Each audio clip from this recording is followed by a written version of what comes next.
Assalamualaikum everybody and welcome back to my YouTube channel. My name is Basma and I am a psychology student in my early 20s and I am back again with another video. आज की video बहुत बहुत बहुत ज़्यादा interesting होने वाली है और ये उस चीज़ के बारे में जो अक्सर लोग हर दफ़ा फील कर रहे होते हैं and that is why I always feel tired even if I sleep enough. इतना सोने के बाद भी इतनी थकावट क्यों होती है? I know it is very confusing right. आप पूरी रात 7-8 घंटे सोते हो फिर सुबह उठ के आपको लगता है कि यार अभी तक भी आई फील सो टायर्ड, मैं तो इतना सोई हूँ फिर भी। तो चलें आज की वीडियो भी इसी बारे में है, स्टेप बाय स्टेप इस चीज को डिस्कस करते हैं कि ऐसा क्यों होता है और इसका सोल्यूशन भी क्या है। सो पूरी वीडियो एंड तक देखिएगा। पहला रीजन है कि your brain is working too much, that is called mental fatigue. Even आप फिजिकली रेस्ट ले रहे हो लेकिन आपका मेंटली एनर्जी बहुत ज्यादा कंज्यूम हो रही है, तो इवेंचुअली आप जितनी मर्जी नींद ले लें, जितना मर्जी सो जाएं, आप थके हुए ही फील करेंगे at the end of the day. For example आप ऑफिस के कामों में बहुत ज्यादा फंसे हुए हैं, आपका दिमाग बस उसी चीज में लगा हुआ है। आप यूनिवर्सिटी में है तो आपको इतने ज्यादा असाइनमेंट्स, क्विजेस, इन सब चीजों में आपका दिमाग पूरा कंज्यूम हो रहा है। सोशल मीडिया पे आप कॉन्स्टेंटली स्क्रॉल कर रहे हो, छोटी छोटी चीजों के बारे में टेंशन ले रहे हो, इन सब चीजों में ना आपका दिमाग बहुत ज्यादा कंज्यूम हो रहा है, बहुत ज्यादा यूज हो रहा है, जिसे हम मेंटल फटीग कहते हैं। तो साइकोलॉजी ये कहती है कि जो हमारा ब्रेन है उसको किसी चीज में अटेंशन देने के लिए, किसी चीज पे फोकस करने के लिए जो रिसोर्सेज है वो बहुत ज्यादा लिमिटेड है। अगर आप उसको एक्सेसिवली यूज करोगे तो ऑटोमेटिकली आप थक जाओगे। जितना ज्यादा आप ओवर थिंकिंग करोगे, जितना ज्यादा आप सोचोगे, जितना ज्यादा आप मल्टीटास्किंग करोगे, इवेंचुअली आप थक जाओगे। सिमिलरली कि आप एक्सरसाइज करते हो, जितनी ज्यादा आप एक्सरसाइज करोगे उतना ज्यादा आप थकोगे भी। सिमिलरली आप जितना ज्यादा ब्रेन को यूज करोगे उतना ज्यादा आप ब्रेन को भी थकाओगे। ब्रेन के थक जाने वाली एक ऐसी थकन है जो कि आपको फिजिकली भी फील होती है कि इतना मैंने रेस्ट कर लिया फिर भी आई फील टायर्ड। तो इसलिए अगर आप थका हुआ फील कर रहे हैं, इसका मतलब ये नहीं है कि आप लेजी हैं। इसका मतलब है कि आपका दिमाग काम कर रहा है और ये सारी आपकी एनर्जी ले रहा है। तो इसका एक बेस्ट सोल्यूशन ये है कि आप अपने दिमाग को ब्रेक दें। आप कोई काम कर रहे हैं तो उसको थोड़ी देर ब्रेक देने के बाद आप कोई वॉक कर लें, अपना फेवरेट म्यूजिक सुन लें या कुछ भी अपना फेवरेट काम कर लें, इसमें ज्यादा ब्रेन एनर्जी यूज ना हो रही हो। सेकंड चीज है इमोशनल स्ट्रेस। जो आपकी फीलिंग्स होती है ना, जो आपके इमोशंस होते हैं, वो भी आपकी बहुत ज्यादा एनर्जी कंज्यूम कर लेते हैं। ये बहुत एक इनविजिबल चीज है but that is so true, और इसको हम साइकोलॉजी में इमोशनल फटीग कहते हैं। इसका मतलब है कि आप फिजिकली तो आप नींद पूरी कर रहे हो लेकिन आपके इमोशंस बहुत ज्यादा हैवी हैं, जिससे आपकी सारी एनर्जी ड्रेन हो जाती है। इसमें कोई फैमिली टेंशन आ जाती है, कोई रिलेशनशिप प्रॉब्लम आ जाती है, कोई फ्रेंडशिप प्रॉब्लम, फ्यूचर के बारे में सोचने से कोई एंग्जाइटी आ जाती है, किसी भी किस्म की कोई टेंशन, कोई परेशानी, ये सब चीजें इसी में आती हैं। इमोशनली बहुत ज्यादा हैवी फील करवाती हैं, जिसकी वजह से आप बहुत ज्यादा थक जाते हो, इमोशनली भी और फिजिकली भी।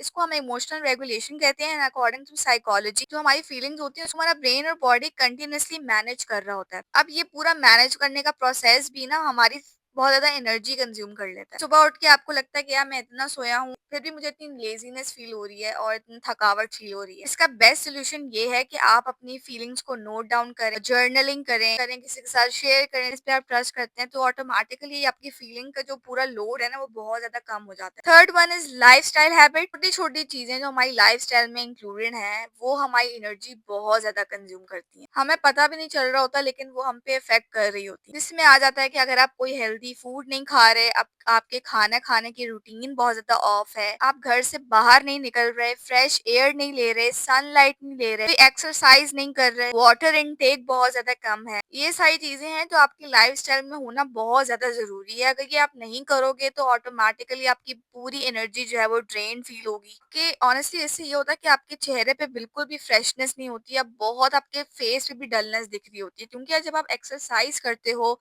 आप वॉक करते हो, फ्रेश एयर लेते हो, हेल्दी खाना खाते हो, इससे आपकी ओवरऑल अपीयरेंस भी बहुत ज़्यादा अच्छी लगती है, आप ग्लो कर रहे होते हो। वाटर इनटेक आपका अच्छा नहीं है तो ऑटोमेटिकली आप बहुत ज़्यादा डलनेस आपके फेस पे नज़र आ रही होगी और बिल्कुल भी ग्लो नहीं होगा। एंड अकॉर्डिंग टू साइकोलॉजी ये भी है कि आपके एनर्जी लेवल्स आपके लाइफस्टाइल से भी कनेक्टेड। जैसा आपका लाइफस्टाइल होगा वैसे ही आपका एनर्जी लेवल भी इफेक्ट होगा। जिसमें ये हो सकता है कि आप दिन भर घर में बैठे हुए हैं, अपना फोन चला रहे हैं, लैपटॉप यूज कर रहे हैं, कोई सीजन देख रहे हैं, कुछ भी कर रहे हैं, पूरा दिन आपने इसमें गुजार लिया, फिर शाम के टाइम आपको लगता है कि यार I am feeling so tired, I am feeling so lazy, मेरे अंदर तो कुछ करने की एनर्जी नहीं है। और ये जब आपको फील होता है ना तो आपको कोई और काम करने का दिल नहीं चाहता, आप बस उसी चीज में लगे रहते हो, आप बस सीजन देख लिया, मोबाइल यूज कर लिया एंड ऑल। की टिप ये है कि आप बाहर जाएं, वॉक करें, कुछ अपने जो डेली रूटीन आपने बनाए हुई मोबाइल यूज करने वाली उससे हट के आप दूसरी एक्टिविटीज भी करें, आउटडोर भी जाएं, अपनी हाइड्रेशन को अच्छा रखें, आप दिन में 8 ग्लास पानी पिए, सनलाइट में बैठे, फ्रेश एयर लें। Next one is decision fatigue.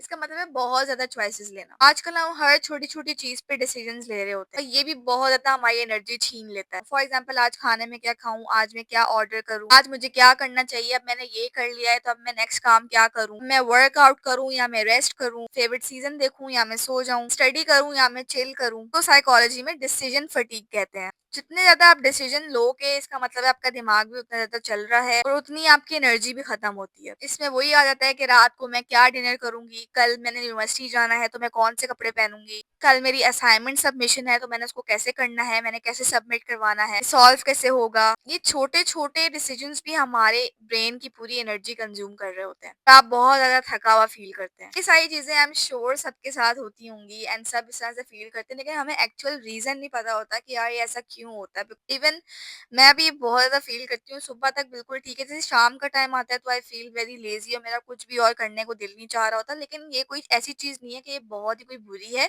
आप इसको अच्छे तरीके से मैनेज कर सकते हो, इसके स्टेप बाय स्टेप सॉल्यूशंस भी मौजूद हैं, जो आप करोगे अपनी लाइफ़स्टाइल में इनकॉर्पोरेट अगर आप इसको करोगे तो ऑनेस्टली आपको बहुत ज़्यादा फ़र्क भी नज़र आएगा और आप बहुत ज़्यादा एक्टिव रहोगे और आपका दिमाग भी एकदम रिलैक्स रहेगा बिकॉज़ हमारी फिज़िकल एनर्जी से ज़्यादा हमारी मेंटल एनर्जी बहुत ज़्यादा इंपॉर्टेंट होती है और हमारी मेंटल एनर्जी का डायरेक्ट इफ़ेक्ट हमारी फिज़िकल एनर्जी पे आ रहा होता है। फर्स्ट टाइम आपके साथ चीज़ें शेयर कर रही हूँ जो आप कर सकते हो। पहली चीज़ है मेंटल रेस्ट। अपने ब्रेन को आपने थोड़ा रिलैक्सिंग का टाइम देना है। अगर आप बहुत ज़्यादा फ़ोन यूज़ कर रहे हो तो आपको आपको पता भी नहीं है कि आपकी कितनी एनर्जी जा रही है, तो आप थोड़ा ब्रेक लें, माइंड को रिलैक्स करें, कोई ऐसी चीज़ करें जो कि आपकी मेंटल एनर्जी ज़्यादा यूज़ ना करवा रही। आप फ़ोन ब्रेक्स लें, आप ओवरथिंकिंग कम करें, आप अपने माइंड को रिलैक्स करें, आप कोई डीप ब्रीथिंग कर सकते हैं, आप कोई एक्सरसाइज कर सकते हैं। Second one is emotional check in. आप अपने इमोशंस को नोट डाउन करें कि आप क्या इमोशन फील कर रहे हैं, आप उसको लिखें, आप किसी के साथ शेयर करें। कोई ऐसी रिलैक्सिंग एक्टिविटी करें जो आपको करना पसंद है, जो आपको रिलैक्सिंग फील करवाती हो।